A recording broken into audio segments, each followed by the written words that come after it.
कनकपुर गांव में एक कमला नाम की औरत रहा करती थी।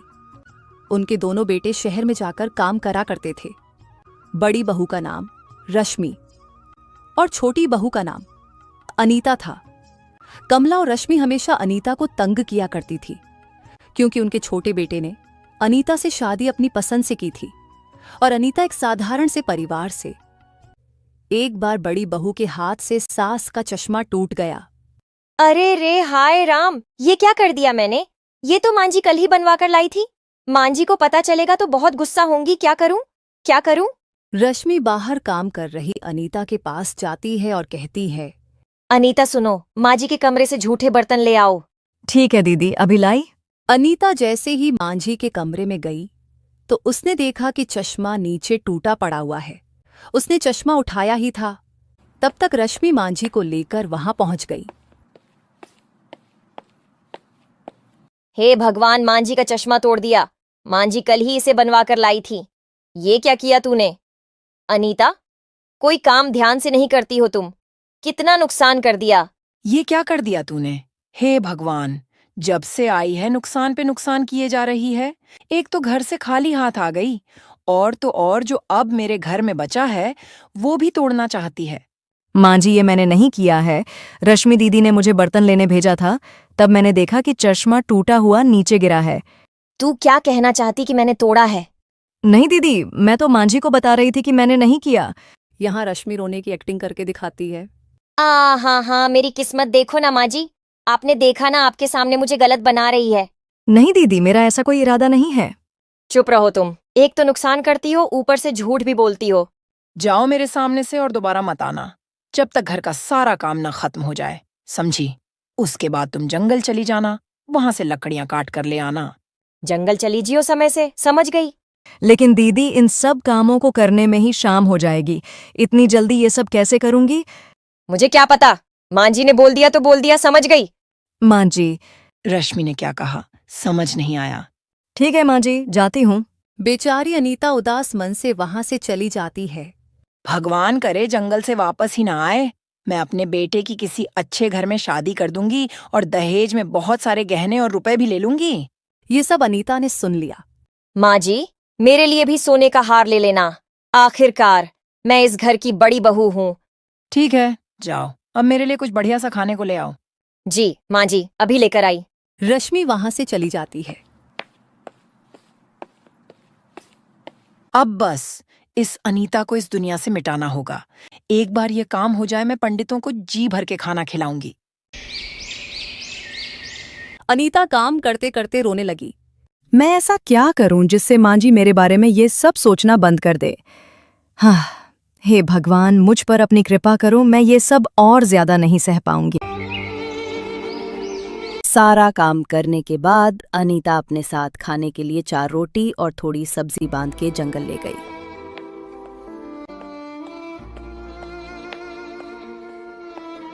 सुनैना जंगल में लकड़ी काटने लगती है। उसने लकड़ी का एक गट्ठा बनाया और तव में बैठ गई। तब उसके थैले से रोटी का डिब्बा नीचे गिर गया। अरे, मैं तो खाना ही भूल गई। लोग काम भूल जाते हैं और मैं हूं कि खाना ही भूल गई। क्या करूं अपना अब? बस जल्दी घर चली जाती हूं। इसे खाऊं या नहीं? ऐसा करती हूं, खा ही लेती हूं। वैसे भी दिन से कुछ खाया नहीं, फिर रात का खाना भी तो बनाना पड़ेगा। वो खाना खाने ही वाली होती है कि तभी वहां पर एक बकरी उसके सामने आकर बैठ जाती है। तुझे भूख लगी है? आजा, तू भी खा ले। वो एक रोटी बकरी को दे देती है। बकरी फिर भी नहीं जाती। इस बार वो एक और रोटी देती है और इस बार बकरी वहां से चली जाती है। लगता है इसके नसीब में रोटी खाना लिखा था। चलो, इस बेजुबान के पेट में भी कुछ गया। इसके बाद वो थोड़ा पानी पीती है। तब तक वहां से एक बूढ़ी औरत बहुत सारा सामान लेकर गुजर रही होती है। माँ जी, आप इस जंगल में? मैं अपने गांव जा रही हूँ बेटी। ये रास्ता जल्दी पहुंचा देता है, इसलिए यहाँ से जा रही हूँ। औरत बहुत बूढ़ी थी। अनीता को उस पर दया आ गई। अम्मा बैठो, मेरे पास 2 रोटी है, आप इन्हें खा लो। वैसे भी मुझे तो घर जाना है, इसलिए इन्हें खाने का तो समय नहीं है मेरे पास। आप मुझे थकी हुई लगती हो, आप इन्हें खा लो। अम्मा बैठ गई और हैरानी से अनीता की तरफ देखने लगी। इस जंगल में लगता है भगवान ने तुझे भेजा है मेरे लिए।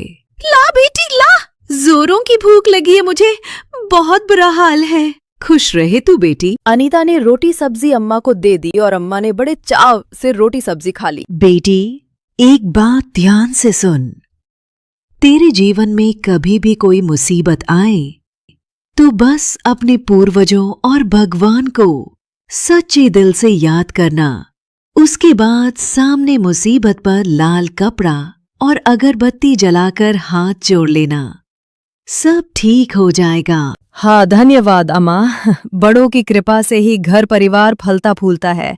कभी कनकपुर गांव में आना होगा तो किसी से भी पूछ लेना मेरी माँ जी का नाम। उनका नाम कमला देवी है, वो आपको बता देंगे मेरे घर का पता। कभी आना हो तो हमसे मिलने जरूर आना। जरूर बेटा, कभी मौका मिले तो जरूर आऊंगी। अब बेटी तू जल्दी घर जा, ये जंगल तेरे लिए सुरक्षित नहीं है। ठीक है अम्मा, आप भी जल्दी चली जाओ। और हाँ बेटी, कभी भी डर लगे तो अपने पूर्वजों को याद करना। पितृ हमेशा अपने वंश की रक्षा करते हैं। जी अम्मा।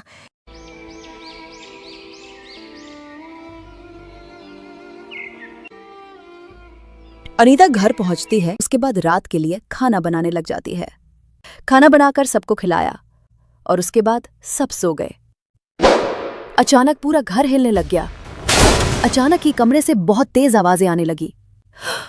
सब लोग डर गए। कुछ देर बाद सब एकदम से शांत हो गया। माँ जी, यह क्या था? यह कैसी आवाज थी? रुक मैं देखती हूँ। अनीता, जा, तू देख क्या है वहां। माँ जी मुझे डर लग रहा है। जाती है या नहीं? इसके बाद अनीता कमरे में देखने चले गए। वहां कोई नहीं था। माँ जी यहाँ कुछ भी नहीं है।